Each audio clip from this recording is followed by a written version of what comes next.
नमस्कार दोस्तों, आज के इस वीडियो में हम आपको दृष्टि आईएएस के जो क्लास नोट्स है ना उसका वीडियो लेकर के आए हैं। आप में से बहुत सारे स्टूडेंट दृष्टि के हैंड रिटन नोट्स की मांग करते हैं कि जो क्लास में टीचर्स के द्वारा लिखवाए जाते हैं, जैसे मंजेश सर क्या लिखवाते हैं, इसके अलावा अमित सर क्या लिखवाते हैं, या अन्य भी बहुत सारे टीचर हैं वो अलग अलग टॉपिक के लिए क्या लिखवाते हैं, कैसे लिखवाते हैं, कंटेंट कैसे हैं। क्योंकि जब तैयारी की शुरुआत होती है या खुद से हम लोग तैयारी करते हैं, हमें सभी चीज़ों का आइडिया नहीं हो पाता कि कौन सा टॉपिक हमारे लिए कितना महत्वपूर्ण है, कौन से टॉपिक की कितनी शाखाएं निकलती हैं, डायमेंशन कैसा होता है, इसका डेप्थ कैसा है, इसके अलावा किस टॉपिक का एक्सप्लेनेशन कैसे होना चाहिए, किस टॉपिक में क्या क्या चीज़ें हमें लिखना चाहिए। ये सारी चीज़ें हमें शुरुआत में नहीं मालूम होती है। हमें एक ऐसे नोट्स की ज़रूरत पड़ती है जो हमें प्रॉपर इन सब चीज़ों में गाइड करे, हमें अच्छे से बताए कि हम इन चीज़ों का यूज़ कैसे करें। दोस्तों, इसी लिहाज से हम आपको आज के इस वीडियो में दृष्टि आईएएस के जो क्लास नोट्स हैं, जो हैंड रिटन नोट्स हैं, वो हम आपको दिखा रहे हैं। ये बात समझ गए आप। अब हम इसमें ये भी चीज़ बता दें इसके फ़ायदे क्या हैं, बाकी हम आगे इसमें दिखाते हैं कौन कौन से टॉपिक हैं, लिखा कैसे गया है, कंटेंट कैसे हैं। हम आपसे एक बेहद ज़रूरी चीज़ बताना चाहते हैं, इस चीज़ को ध्यान से सुने और समझें। दोस्तों, जो हैंड रिटन नोट्स होते हैं वो क्लास में टीचर जब बोलते हैं और जो स्टूडेंट उस समय लिखते हैं, ये वो नोट्स होते हैं। तो इस बात का ध्यान रखिएगा। कई बार आप लोग ये सोचते हैं कि हम हैंड रिटन नोट्स से अपने सिलेबस को कवर कर लें या हैंड रिटन नोट्स से हमारा सिलेबस कवर हो जाएगा, तो ऐसा नहीं होता। हैंड रिटन नोट्स से आपके सिलेबस कवर नहीं होता है। ये आपके गाइड के लिए होते हैं, आपको दिशा निर्देश देने के लिए होते हैं, आपको समझने और समझाने के लिए होते हैं। इससे आपके सिलेबस का खंड पूरा नहीं होता। ये आपके अन्य जैसे कि सहायक के रूप में भूमिका निभाते हैं। बात समझ रहे हैं? इनसे आपके टॉपिक का एक अच्छा एक्सप्लेनेशन मिल जाता है, एक शॉर्ट नोट्स मिल जाता है। इसके अलावा ये आपके जो आंसर राइटिंग के जो प्रेजेंटेशन होता है उसमें हेल्प करते हैं। आपको आंसर राइटिंग लिखने करने में सहायता होती है, उससे सीखने को मिलता है। बाकी इससे इस बात का ध्यान रखिएगा, ये सिलेबस को कवर कराने के लिए नहीं होते हैं। ये बात समझ गए आप। आइए अब हम आगे इन सारी बुकलेट्स को देखना और जानना प्रारंभ करते हैं। हम कैमरे को दिखाने के लिए बेहद पास कर लेते हैं ताकि आपको अंदर की चीज़ें अच्छे से दिखाई दें, अच्छे से समझ में आए। दोस्तों, मेरा नाम राजेश वर्मा है और ये राजेश बुक स्टोर है। अगर आपको ये मटेरियल मंगाना हो या इसके अलावा कोई अन्य मटेरियल भी मंगाना हो, बुक्स मंगाने हो या कोई टेस्ट सीरीज, करंट अफेयर्स कुछ भी मंगाना हो, यहाँ से आप घर बैठे मंगा सकते हैं। और हम समय समय पे आपके जो कंटेंट होते हैं, जो आपके लिए इम्पोर्टेंट होते हैं, उनसे संबंधित हमेशा वीडियो लेकर आते रहते हैं जो आपके लिए ज़रूरी है। चैनल को आप सब्सक्राइब कर लेंगे तो जो भी कुछ नया अपडेट होगा या कोई ज़रूरी जानकारी होगी जो मटेरियल से रिलेटेड हो या अन्य चीज़ों से, हम यहाँ पे बताते हैं। तो अगर सब्सक्राइब होगा तो आपको नोटिफिकेशन आपके फ़ोन पे मिल जाएगा और आप उन्हें देख पाएंगे और जान पाएंगे। आइए हम आपको दिखाएं थोड़ा सा। दोस्तों, कैमरे को हमने सेट कर लिया है। आइए हम आपको बुकलेट दिखाना प्रारंभ करते हैं, है ना। जैसे पहली बुकलेट आप देख रहे हैं, ये है निबंध। निबंध के लिए ये बुकलेट आपको गाइड करने में सहायक होगा। देखिए, इस बात का ध्यान है कि सिर्फ इस बुकलेट से आपका पूरा सिलेबस कवर नहीं हो पाएगा ऐसे का। इसके लिए आपको दृष्टि आईएएस की जो ऐसे की बुक होती है आप उसे ज़रूर लीजिएगा, क्योंकि ऐसे बहुत ही महत्वपूर्ण टॉपिक होता है। 250 नंबर का पेपर है और आप इसे जितना अच्छे से तैयार करेंगे आपके लिए उतना बेहतर होगा, क्योंकि इससे अंक अच्छे मिलते हैं। अगर आप इसमें थोड़ा बहुत अच्छा लिख पाते हैं तो अंक बहुत अच्छे मिलते हैं। आइए हम इस बुकलेट को थोड़ा अंदर से देखते हैं। दोस्तों, हम लोग यहाँ पे थोड़ा कवर लगा कर देते हैं, आगे में भी और पीछे में भी। इससे क्या होता है ना कि नोट्स हमारे सेफ हो जाते हैं। इस बात का ध्यान है कि हम लोग जो भी मटेरियल देते हैं, कोशिश हमारी ये रहती है कि जेन्युइन मटेरियल आपको दिया जाए।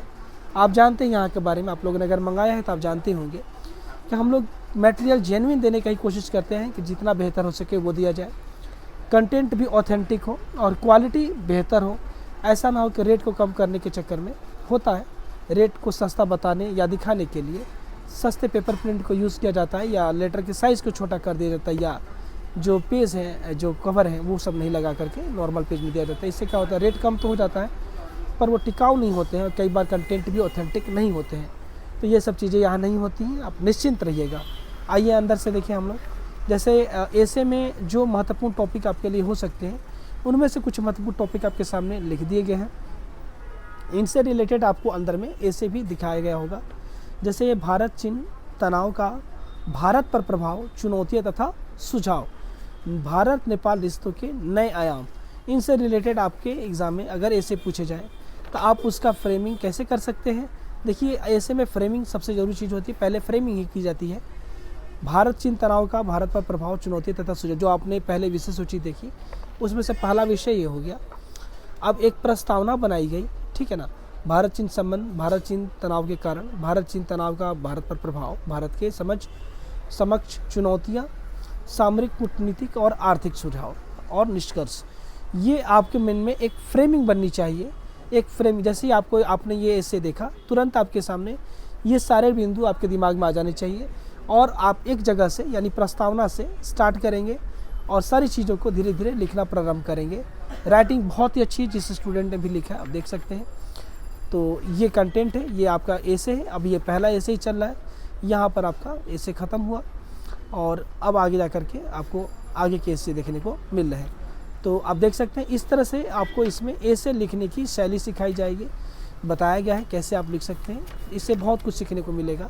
हालांकि इसके साथ साथ आपको दृष्टि इसके बुक ऐसे की ले लेनी चाहिए ताकि कवरेज अच्छी हो। हम आते हैं पुनः पेपर 1 पे। पहला टॉपिक पेपर 1 में देखिए, जीएस पेपर 1 में तो होता है कला एवं संस्कृति और प्राचीन मध्यकालीन भारत, यानी प्राचीन मध्यकालीन भारत के साथ साथ इस दौर की कला संस्कृति को इसमें कवर कराया गया है। ये आपकी दूसरी बुकलेट है, आप इसे देख सकते हैं।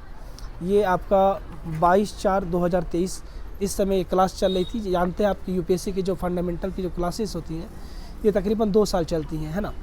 तो वर्तमान समय के लिए सबसे लेटेस्ट ये है जब मैं वीडियो बना रहा हूँ, ठीक है। आप इसकी चिंता ना कीजिएगा, जो लेटेस्ट है वही हम लोग देते हैं, जितना लेटेस्ट हो सके, समझ लेना।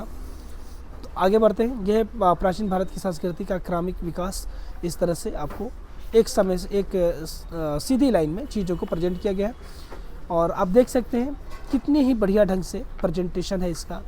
आपको पढ़ने में बहुत ही मज़ा आएगा क्योंकि एक अच्छे ढंग से सिलसिलेवार तरीके से लिखवाया गया है। ये आपके लिए बेहतर होता है ना। तो इसे आप देख सकते हैं। ये आपकी दूसरी बुकलेट थी और जीएस पेपर 1 का पहला बुकलेट था, प्राचीन मध्यकालीन और इसकी समय के कला संस्कृति। ये आधुनिक भारत, क्वालिटी इसकी भी अच्छी रहेगी, आप बिल्कुल चिंता नहीं करें, है ना, इसके लिए कोई दिक्कत नहीं है। आप देख सकते हैं, ठीक है। ये दूसरी बुकलेट है। ये तीसरी बुकलेट है विश्व इतिहास, ठीक है। इसका भी आप थोड़ा सा अंदर से देख लें, ठीक है। ये रहा आपका। देखिए हिस्ट्री में भी ना आप ग्राफ आंसर जब लिखें तो फिगर थोड़ा सा जो परफॉर्मा होता है वो बना के करें तो आपके आंसर एक थोड़ा और ज़्यादा बेहतर हो जाता है, देखने में थोड़ा और अच्छा लगता है, क्लैरिटी आती है ना। ये हमारा जीएस पेपर 1 का हो गया, हिस्ट्री का हो गया। हिस्ट्री में एंशियंट, मिडावल, मॉडर्न वर्ल्ड और विश्व इतिहास, कल्चर के साथ में सारी चीज़ें इसमें कवर है। मॉडर्न हिस्ट्री में ही आपका प्री इंडिपेंडेंस होता है, पोस्ट इंडिपेंडेंस होता है, तो पोस्ट इंडिपेंडेंस इसमें कवर है। हालांकि उतना बेहतर ढंग से कवर नहीं है, कंटेंट कम है उसमें, है ना। ये है भारत का भूगोल और नीचे है आपका विश्व का भूगोल, ठीक है। आप इसे भी देख सकते हैं। ये वीके त्रिवेदी सर ने लिखवाया है, ठीक है। और ये जो हिस्ट्री आप देख रहे थे ये मणिकांत सिंह सर ने लिखवाया था, ठीक है। आप देख सकते हैं ये मणिकांत सिंह सर के नोट्स हैं और ये वीके त्रिवेदी के भूगोल का है। बहुत ही अच्छे त्रिवेदी सर भूगोल पढ़ाते हैं, उनके नोट्स बहुत बेहतर माने जाते हैं, आप इन्हें देख सकते हैं, ठीक है। और इसके भी क्वालिटी बढ़िया रहेगी, ठीक है। आप इसे भी देख लें। हम बहुत ही आराम से चीज़ों को दिखाते हैं शुरुआत से ही, ताकि आप लोग को अच्छे से समझ में आए, है ना। मेरा मेन पर्पस होता है कि अगर हम कंटेंट दिखा रहे हैं, बता रहे हैं, तो जो भी स्टूडेंट इस वीडियो को देख रहा है उससे इससे संबंधित पूरी जानकारी, पूरी समझ बन जाए, अच्छे से देखें, अच्छे से समझें और अपनी ज़रूरत के हिसाब से अगर ज़रूरत है तो अपना मंगा पाएँ। ये हमारा पूरा हिस्ट्री, ज्योग्राफी हो गया। अब आते हैं सोसाइटी पे। हिस्ट्री, ज्योग्राफी, सोसाइटी, 3 टॉपिक हमारे पेपर 1 में होते हैं। तो ये है भारतीय समाज, सोसाइटी, ठीक है। इसमें सामाजिक न्याय भी है जो कि जीएस पेपर 2 का टॉपिक है। जीएस पेपर 2 का एक टॉपिक और भारतीय समाज जीएस पेपर 1 का एक टॉपिक, 2 टॉपिक इसमें कवर है, ठीक है। ये दोनों एक साथ इसलिए रखा गया क्योंकि ये दोनों एक दूसरे से जुड़े हुए होते हैं, ठीक है। सोशल इशू से रिलेटेड आपको कंटेंट यहाँ से देखने को मिल जाते हैं। इसमें एक बेसिक समझ बनाई गई है और आगे जा कर के आपके नोट्स को लिखवाया जाएगा, इससे संबंधित कंटेंट को इसमें पूरा कराया जाएगा। पर ध्यान रहे कि जो भारतीय समाज और सामाजिक न्याय जो होते हैं इनमें वैसे उस तरह से कंटेंट पूरे नहीं लिखवाए जाते हैं, बल्कि ये मुख्य रूप से अखबारों से होता है। तो इस चीज़ को ध्यान में रखते हुए कंटेंट को तैयार कराया गया है, ठीक है। आगे बढ़ते हैं। ये भारतीय समाज एवं सामाजिक न्याय। आगे बढ़ते हैं। ये पॉलिटी के लिए कंटेंट थोड़ा सा कम लगता है हमें, जो कंटेंट इसमें दिया गया है ये मंजेश सर के नोट्स है। हो सकता है कि स्टूडेंट ने जो नोट्स बनाया है वो इसका पूरा कंटेंट ना बनाया हो, ये भी संभव है।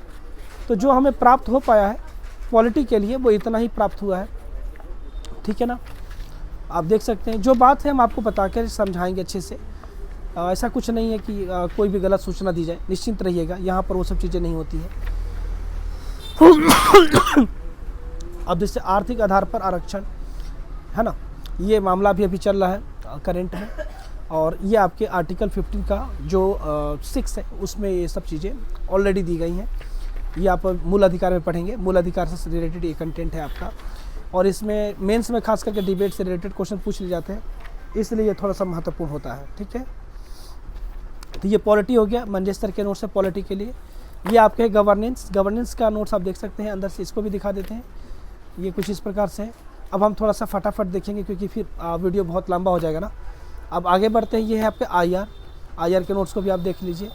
ये सारे दृष्टि IAS के नोट्स हैं, ठीक है, देख सकते हैं आप, ठीक है। क्वालिटी हमारी हमेशा अच्छी रहेगी, आप इसकी चिंता ना करिएगा, ठीक है। और राइटिंग भी आप देख रहे हैं, आप आराम से पढ़ पा रहे हैं। तो पेपर 1 पेपर 2 पूरा हो गया। पेपर 2 में पॉलिटी, गवर्नेंस, IR और सोशल इशू होता है। पेपर 2 का पहला बुकलेट जो हमने दिखाया था पेपर 1 के लास्ट में, उसमें भारतीय समाज और सामाजिक समस्याएं दिखाया था। सामाजिक समस्याएं पेपर 2 का कंटेंट होता है। इस तरह से पेपर 1 पेपर 2 हमारा कवर हो गया। अब आते हैं पेपर 3 के तरफ। तो ये है आंतरिक सुरक्षा, ये इम्पोर्टेंट टॉपिक होता है, ठीक है, आप इसे भी देख लीजिए। और ये है आपका आपदा प्रबंधन, डिजास्टर मैनेजमेंट के लिए ये बुकलेट आती है, ये बहुत अच्छी है, ठीक है, आप इसे पढ़ सकते हैं। और इसे थोड़ा डिटेल से पढ़ने के लिए आप चाहें तो इग्नू का नोट्स ले सकते हैं। ये है विज्ञान एवं प्रौद्योगिकी, मणिकांत सिंह सर के ये नोट्स हैं, बढ़िया है ये, ठीक है। आगे बढ़ते हैं। ये है पर्यावरण एवं पारिस्थितिकी, इसे भी आप देख लीजिए। इसे शायद VK त्रिवेदी सर ही लिखवाए होंगे, लेकिन कंफर्म नहीं मालूम, इसलिए हमने इनके ऊपर नाम नहीं लिखा। पर्यावरण हो गया हैंड रिटन का। ये अमित सर के इकोनॉमी के नोट्स हैं, देख सकते हैं आप। इकोनॉमी में 3 बुकलेट आती हैं, जो तीसरी बुकलेट है ये ऋषि जैन सर की है। तो पहला, दूसरा और ये तीसरा बुकलेट ये आपके हो गया इकोनॉमी के, ठीक है। और ये है आपके एथिक्स का, एक बुकलेट एथिक्स का ये हो गया आपका, तो आप इसे भी देख लीजिए, ये चौथी है। तो इस तरह से हमने आपका पूरा GS1, GS2, GS3, GS4 और आपका ऐसे सबको कवर कराया। तो दोस्तों अगर आपको ये नोट्स मंगाने हैं तो आप इसे घर बैठे मंगा सकते हैं। मंगाने के लिए आप दिए गए नंबर पर कॉल मैसेज कर लीजिएगा। मेरा नाम राजेश वर्मा है और ये राजेश बुक स्टोर है। मिलते हैं अगले वीडियो में। बहुत बहुत शुक्रिया, धन्यवाद।